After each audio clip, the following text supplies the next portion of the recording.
তো বাংলায় যদি ওয়াজ করি তো খুতবাটা কোন ভাষায় হওয়া উচিত? এখন আমরা কি কই?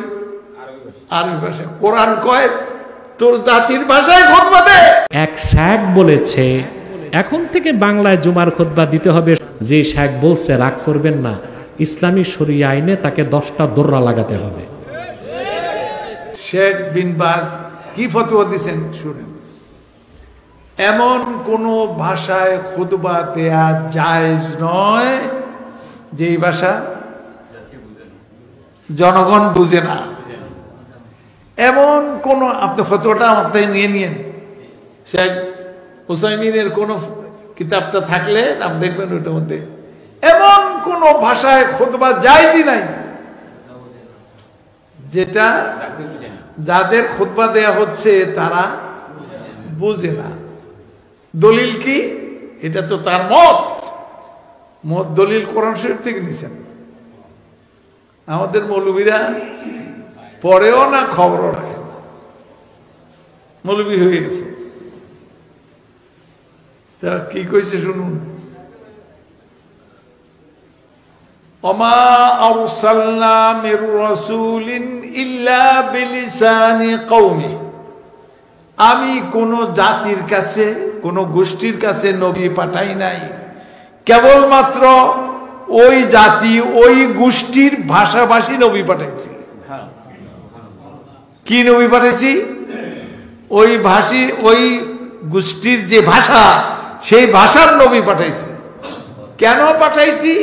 লিয়ুবাইয়িনা লাহুম, যাতে করে তারা বয়ান করে বুঝিয়ে দিতে পারে আল্লাহর পক্ষ থেকে কি নাজিল হয়েছে। সুবহানাল্লাহ বললেন। তাহলে এই আয়াত থেকে দলিল নিলেন। আজকে যদি বাংলাদেশে আলাদা কোনো নবী আসতো, কোন ভাষা আসতো? বাংলা ভাষায়। বাংলা ভাষায়। আর ভাষা আরবি, কিন্তু আমরা ওয়াজ করতে আরবিতে না বাংলায়? বাংলায়। তো বাংলায় যদি ওয়াজ করি তো খুতবাটা কোন ভাষায় হওয়া উচিত? এখন আমরা কি কই? আরবি ভাষায়। কোরআন কয় তোর জাতির ভাষায় খুতবা দে, বুঝা। আর বুঝে না বলে আরেকটা কাজ করতে হয়। কি কাজ করতে হয় কোন তো? ওই আগে দিয়ে একটা ওয়াজ করতে হয়।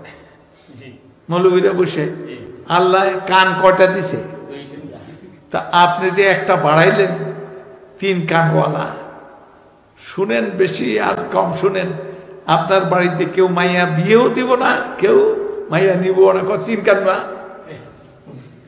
3 কানুয়ার বাড়িতে আত্মীয়তা করবো না কেন? কান তো একটা বেশি হয়েছে, চোখ একটা বেশি না। আল্লাহ দিছে 2 খুতবা, আমরা দিলাম 3 খুতবা। আগে একটা বসা মৌলবীরা ওয়াজ করে, কারণ পরের তো ওটা বুঝে না, বুঝানোর জন্য ওয়াজ করতে হয়। এটা বিদআত। এটার নাম কি? বিদআত। আসল জিনিসের উপরে আপনি নকল একটা লাগিয়ে দিলেন, এটাই তো বিদআত। আপনারা কে কইছে ওয়াজ করতে? এবং বিন বাজ পরিষ্কার ফতোয়া দিয়েছেন জুমার খুতবার আগে কোনো ওয়াজ করা যাবে না। বলবেন কেন?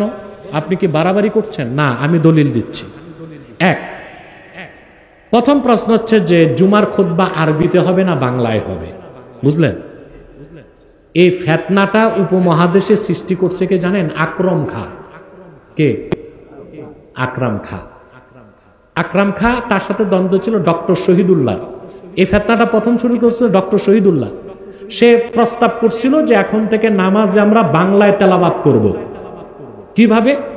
আলহামদুলিল্লাহি রাব্বিল আলামিন, এটা অনুবাদ করব, অনন্ত অসীম প্রেরণময় তুমি বিচার দিনের স্বামী। নামাজ হবে? সে তখন শহীদুল্লাহ আরবি জানতো, 8টা ভাষায় জ্ঞান ছিল। তো সে দলিল দিছে ইমাম আজম আবু হানিফার একটা মত, এটা হেদায়েতও আছে, আলেমরা পাইবেন, হেদায়েতে আছে। আবু হানিফা বলছেন ফার্সি ভাষায় নামাজ পড়া যায়। ফার্সি ভাষায়। এখন আবু হানিফা এটা কেন বলছেন? প্রথম কথা, আমরা ব্যক্তি আবু হানিফাকে মানি না, আমরা তার মাযহাব মানি। অর্থাৎ কোরআন সুন্নাহ থেকে তিনি যে নীতিতে মাসালা দিয়েছেন ওইটা মানি। নীতিতে উনি যেটা ভুল করছেন ওনার ছাত্ররাও মানে নাই, আমরাও মানি না। তো কিছু মাসালা ওনার ভুল হইতেই পারে। 2, ইমাম আজম ওনার দুই ছাত্র ইমাম মোহাম্মদ ও ইমাম আবু ইউসুফ ওস্তাদের এই ফতোয়া নেন নাই। তারা বলছে যে না, ফার্সিতে নামাজ পড়লে নামাজ হবে না। মৃত্যুর 6 দিন আগে আবু হানিফা নিজের মত পরিত্যাগ করে ছাত্রর মত মেনে নিয়েছে। এর নাম হানাফি মাযহাব। এখানে কোনো ব্যক্তি পূজা, আবু হানিফার পূজার সুযোগ নাই। কোরআন হাদিস মানতে হয়। লামাযহাবীরা না বুঝেই আবু হানিফার বিরোধিতা করে। কথা বুঝতেছেন? 2, ফার্সি ভাষায় নামাজ চলে, এটা ইমাম আজমের মুফতাবিহি বক্তব্য না। ডক্টর শহীদুল্লাহ ওই মত ধরে সে প্রচার করতো ফার্সি চললে বাংলায় চলবে না কেন। ওলামা একরাম তারা ধরছে, পরবর্তীতে সে হার মানছে। ওই ধরনের ফেতনাবাজদের অনুসারীরাই বাংলাদেশে এখন প্রচার করতেছে খুতবা হবে কিসে? না, হবে না, চলবে না।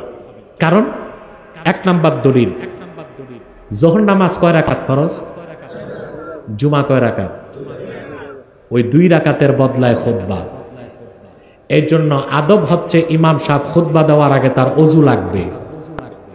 কি লাগবে? এরপর ইমাম সাহেব মিম্বরে যখন বসে যাবে খুতবা দিতে, ফতোয়ার অনেকগুলো কিতাবে আসছে, ইদা সাইদাল ইমামু আলাল মিম্বর লা সালাতা ওয়ালা কালামা ওয়ালা সালামা ওয়ালা রাদ্দাস সালাম। ইমাম মিম্বরে বসে যাবার পরে নামাজ চলবে না, সালাম চলবে না, সালাম দিলে জবাবও নাই। কারণ এটা নিছক খুতবা না, এটা হচ্ছে 2 রাকাতের কায়েম মাকাম। কথা বুঝেন? 2 রাকাতের। এই জন্য খুতবাটা নিছক খুতবা নাই, খুতবাটা জুমার একটা অংশ বলে অবশ্যই খুতবাটা আরবি হতে হবে।